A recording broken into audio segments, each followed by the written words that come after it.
نہیں پتا کہ جمشید کو کیسے پتا چلا۔ سماہر نے اس کے دونوں ہاتھ اپنے ہاتھوں میں تھامے تھے اور اب ان پہ باری باری اپنے لب رکھے تھے۔ مجھے برا لگ رہا ہے ان کے لیے میران، مجھے بھی۔ وہ سماہر کو دیکھنے سے گریز کر رہا تھا جبکہ سماہر اسے ہی دیکھ رہی تھی۔ میران اسے دیکھنے لگے تھے۔ سب ٹھیک ہو جائے گا، تم پریشان مت ہو پلیز۔ میرا اس شخص سے کوئی رشتہ ہے ہی نہیں سماہر، اس سے ہر رشتے کو میں قبول نہیں کرتا، لیکن ایسا نہیں ہونا چاہیے تھا۔ میران آہستگی سے بوجھل آواز میں کہہ رہا تھا جبکہ سماہر نے اس کا چہرہ دونوں ہاتھوں کے پیالے میں بھرا تھا۔ جانتی ہوں میں میران، لیکن مجھے یقین ہے سب ٹھیک ہو جائے گا۔ میران نے جھک کے اس کے ماتھے پہ اپنے لب رکھے تھے۔ انشاءاللہ۔ اس کے موبائل پہ کال آئی تھی اور اس نے چمبے سے موبائل کی طرف دیکھا تھا جہاں کوئی انجیکشن نمبر چمک رہا تھا۔ انجیکشن نمبر چمک رہا تھا۔ اس نے موبائل کو کون سے لگاتے کہا تھا جبکہ دوسری طرف کوئی اجنبی آواز ابھری تھی۔ سماہر کے ہسبینڈ میران ارتضیٰ ملک۔ میران کی نظر بے ساختہ سماہر پر گئی تھی جبکہ سماہر نظر جھکا اس کے ہاتھ میں موجود اپنی ہاتھوں کو دیکھ رہی تھی۔ جی، مجھے ضروری بات کرنی ہے، مجھ سے ملنا ہوگا تمہیں آج۔ آپ کون؟ میران نے چمبے سے پوچھا تھا۔ میرے اور تمہاری بیوی کے متعلق ہے، اس نے تیزی سے کہا تھا۔ کیا بکواس ہے؟ میران نے لب بھینچ لیے تھے۔ میں تمہارے واٹس ایپ پہ لوکیشن سینڈ کر رہا ہوں، ملنے آ جانا۔ یہ کہہ کر اس نے کال بند کر دی تھی جبکہ میران نے سوالیہ نظروں سے موبائل کو دیکھ کے سائڈ پہ رکھا تھا۔ کس کی کال تھی؟ سماہر اس سے پوچھنے لگی جبکہ وہ کندھے اچکا گیا تھا۔ کوئی نہیں پتا، کوئی ملنا چاہ رہا ہے مجھ سے۔ کون؟ سماہر پوچھنے لگی۔ نہیں جانتا، اس نے نفی میں سر ہلایا تھا۔ سماہر نے انکارہ بھرتے ہوئے اسے دیکھا تھا۔ پھر کسی دشمن کی چال نہ ہو، تمہارا ہر دشمن تمہیں نقصان پہنچانا چاہتا ہے۔ سماہر کے لہجے میں اب کی پریشانی جھلک رہی تھی جبکہ میران نے اس کے لبوں پر نرمی سے اپنے لب رکھے تھے۔ تمہاری دعائیں کہاں مجھے کچھ ہونے دیتی ہیں۔ سماہر کی آنکھوں میں اب بھی پریشانی کی جھلک تھی۔ پھر بھی میران، تم اکیلے نہیں جاؤ گے وہاں۔ اوکے ڈونٹ وری، میں منان کاکا کے ساتھ جاؤں گا۔ میران اسے تسلی دیتا اپنی جگہ سے اٹھ کھڑا ہوا تھا جبکہ سماہر نے اس کا ہاتھ تھام کے اسے روکا تھا۔ گارڈز بھی جائیں گے تمہارے ساتھ میران، صرف منان کاکا نہیں۔ میران نے اس بات میں سر ہلایا تھا اور اس کے گال پہ اپنے لب رکھے تھے۔ جیسے آپ کا حکم میری جان۔ میران جانے لگا جب سماہر پھر سے اسے روک کے کھڑی ہو گئی تھی۔ میران مڑ کے اس کے ناراض آنکھوں میں دیکھنے لگا تھا۔ ایسے جاؤ گے؟ میران اس کے قریب آیا تھا اور اس کے گال پر ہاتھ کی پشت سے سہلائے تھے۔ مطلب یہ کہ مجھے تم نے جانے نہیں دینا آج؟ ڈر لگ رہا ہے میران، بہت ڈر لگ رہا ہے۔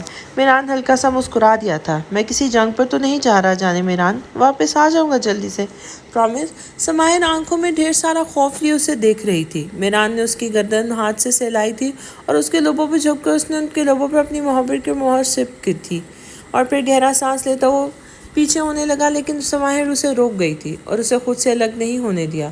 لبوں کے ملاپ کے اس عمل میں وہ میران کا ساتھ دینے لگی اور ان لمحوں میں میران سب بھول کے سماہر کے سانسوں میں اپنی سانسیں الجھاتا اپنی سانسیں مہکانے لگا جبکہ سماہر کو اپنے خوف اس کے قربت میں زائل ہوتا محسوس ہو رہا تھا۔ تبھی وہ سیکنڈ کے لیے میران کو خود سے دور نہیں کر پا رہی تھی۔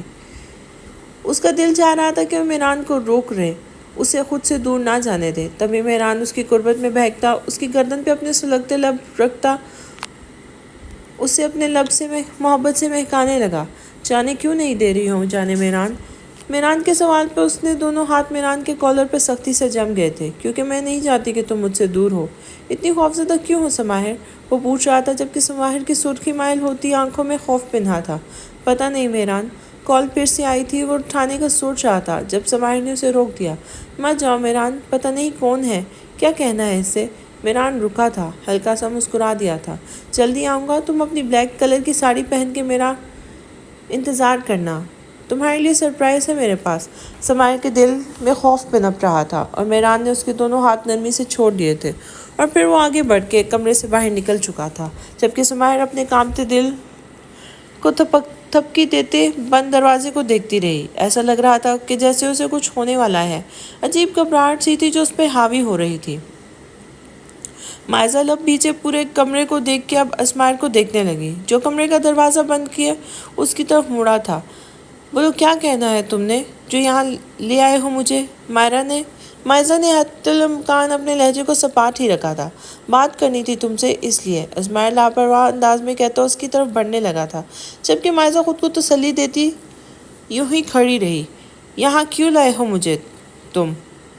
مائزہ سپاٹ آنکھوں سے اسے دیکھتی تیز لہجے میں بولی تھی جبکہ اسماعیل بے ساختہ اس کے قریب ہو کے اس کے سرخ ہوتے چہرے پہ چھکا تھا، بوجھل آنکھوں میں بے پناہ محبت لیے وہ مائزہ کو دیکھ رہا تھا۔ اس کمرے سے ہر بری یاد کو مٹا کے یہاں تمہارے ساتھ نئی یادیں بنانا چاہتا ہوں۔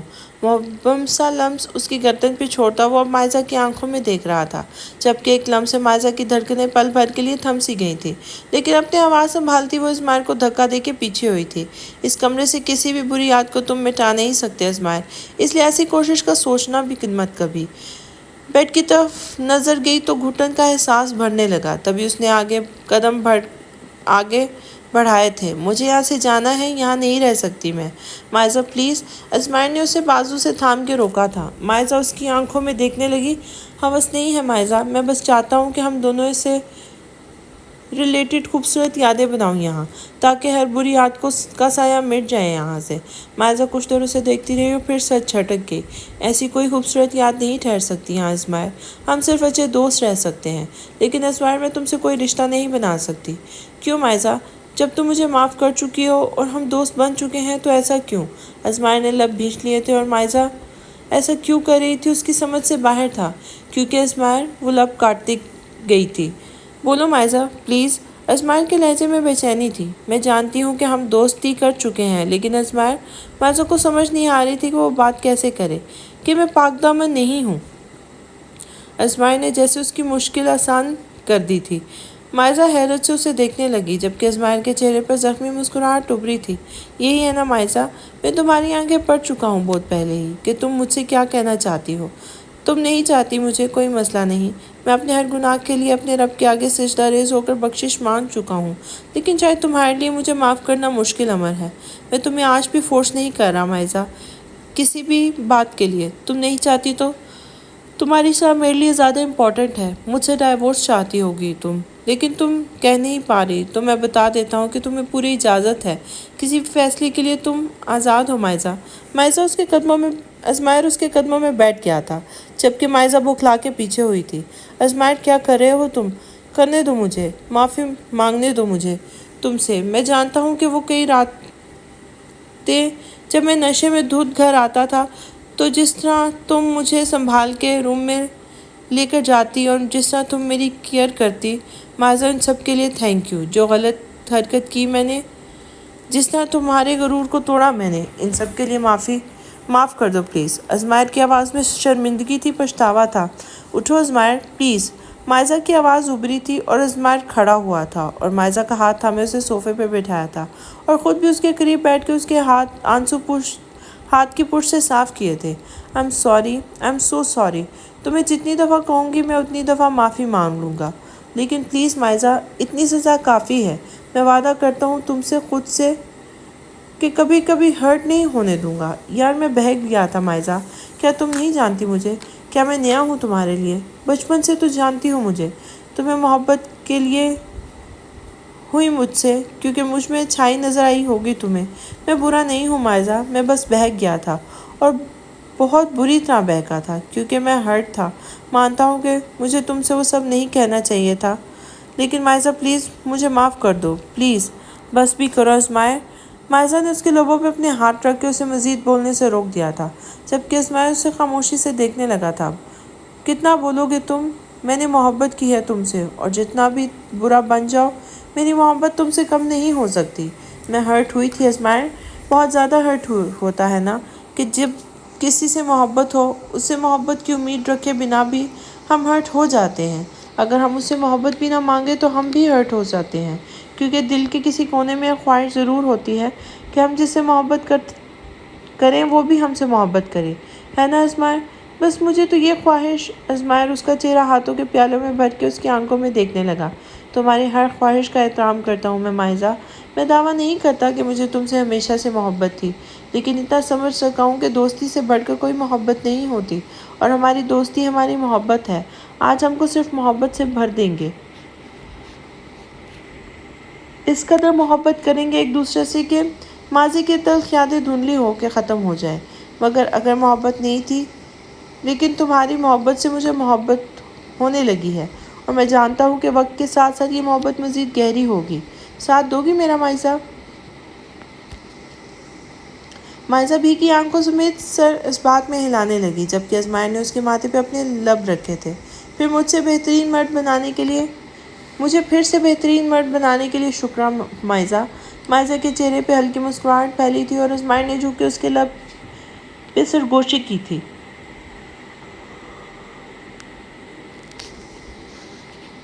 مجھے اپنی محبت کے قابل سمجھنے کے لیے شکریہ مائزہ۔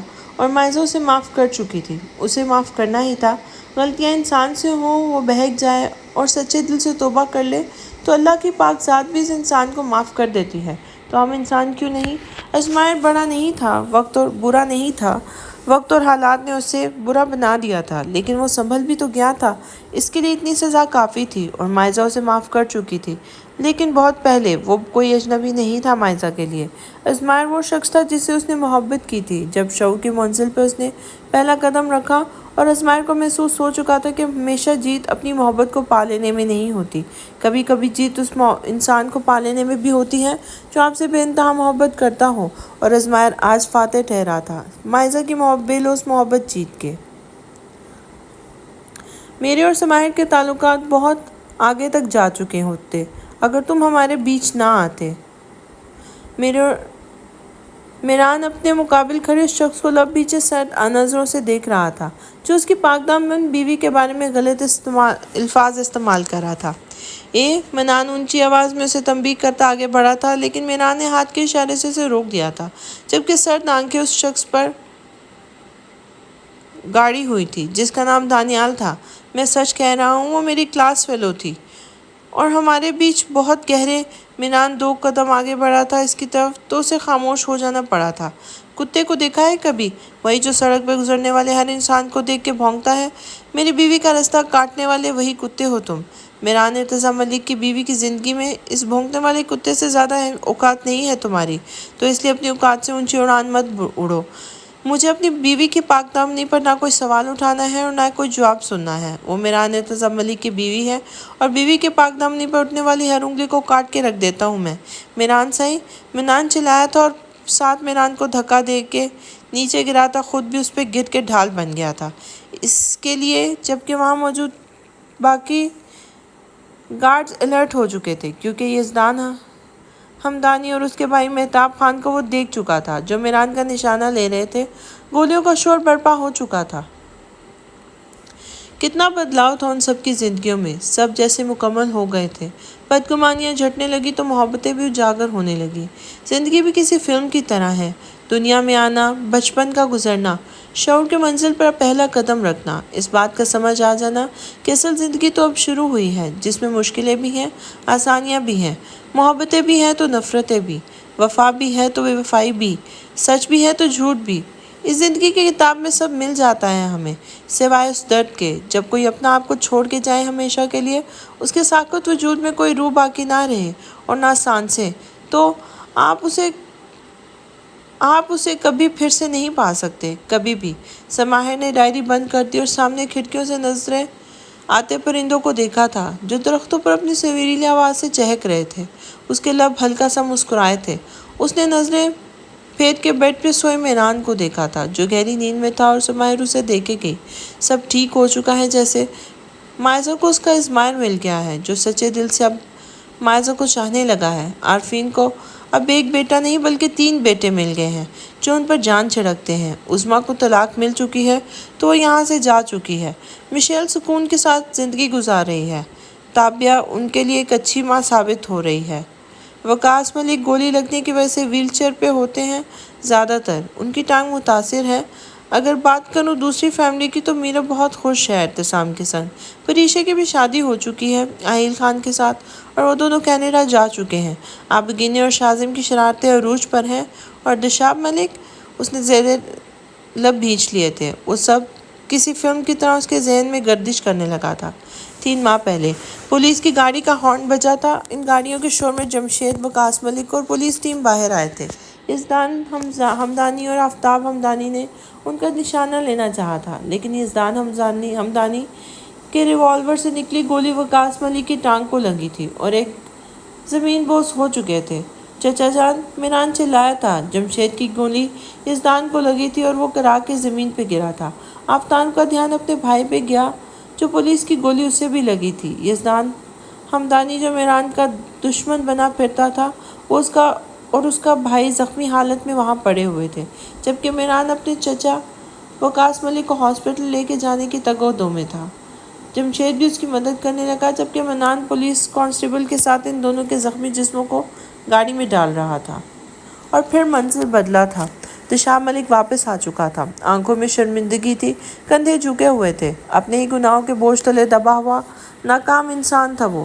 سب نے بس ایک نظر ہی ڈالی تھی اس پہ۔ عارفین نے لب بھینچے رخ موڑ لیا تھا۔ ازمائر نے ایک طنزیہ نظر ان پہ ڈالی تھی۔ میران بس خاموش نظروں سے انہیں دیکھ رہا تھا اور ان کے پہلو میں کھڑا تھا۔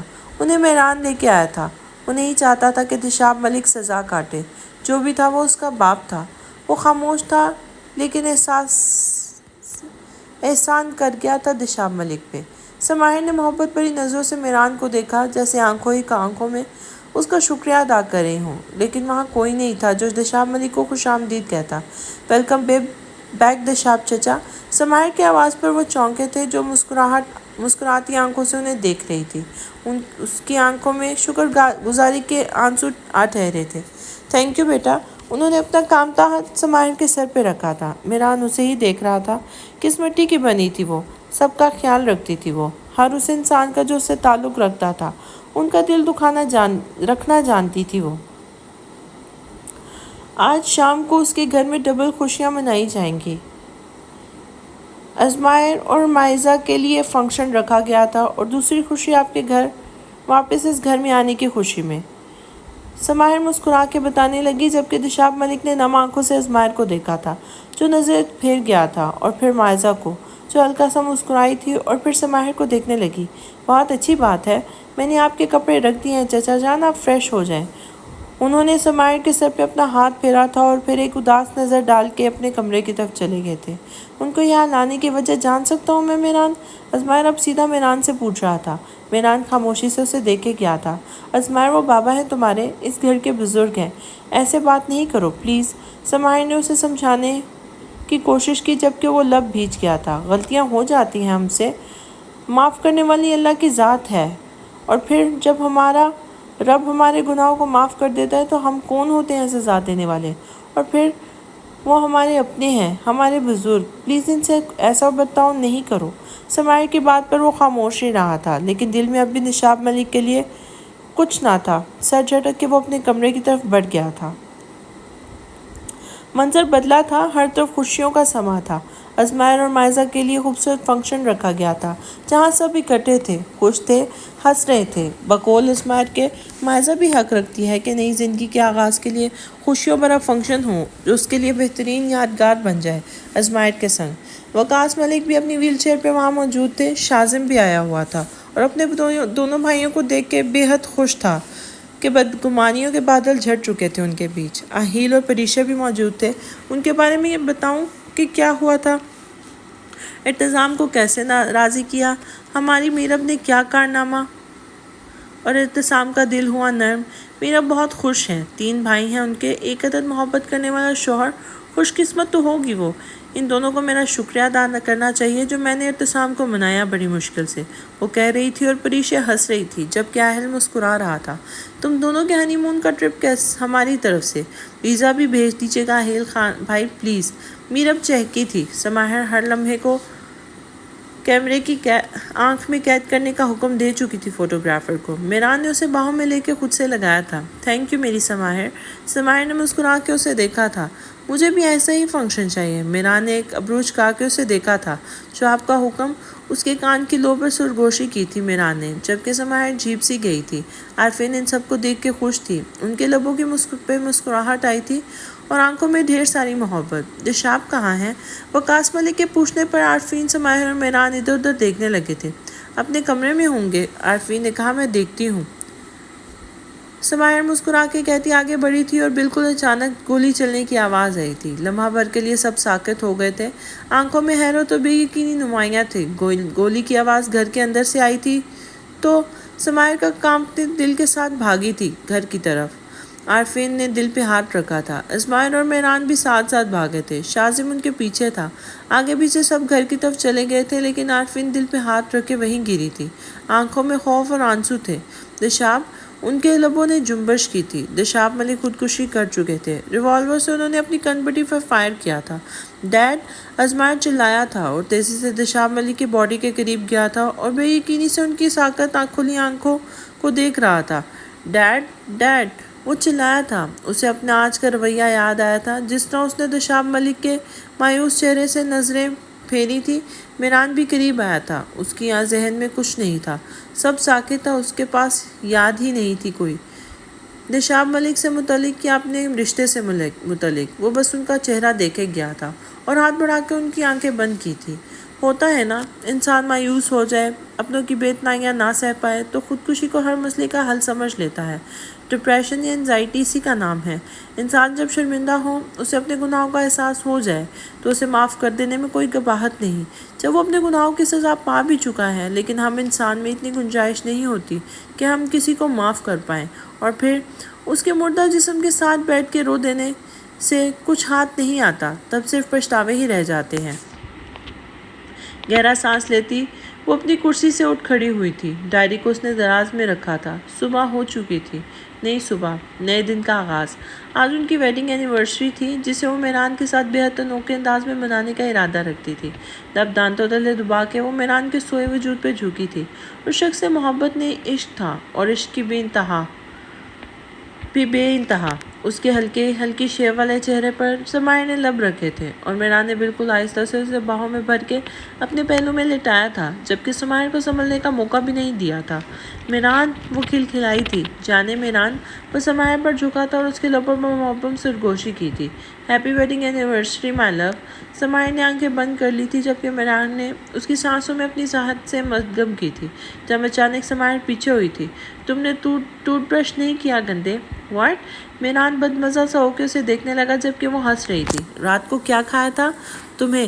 میران نے اچانک جواب دیا تھا، اور اب بھی میرے ارادے نیک نہیں ہیں۔ میران کے معنی خیز انداز پر سمائر اسے دیکھے گئی تھی، جبکہ میران اس پر جھکا تھا، صرف اس کے لبوں پر سرگوشیاں بکھیرتا وہ اب سانسیں الجھانے لگا تھا۔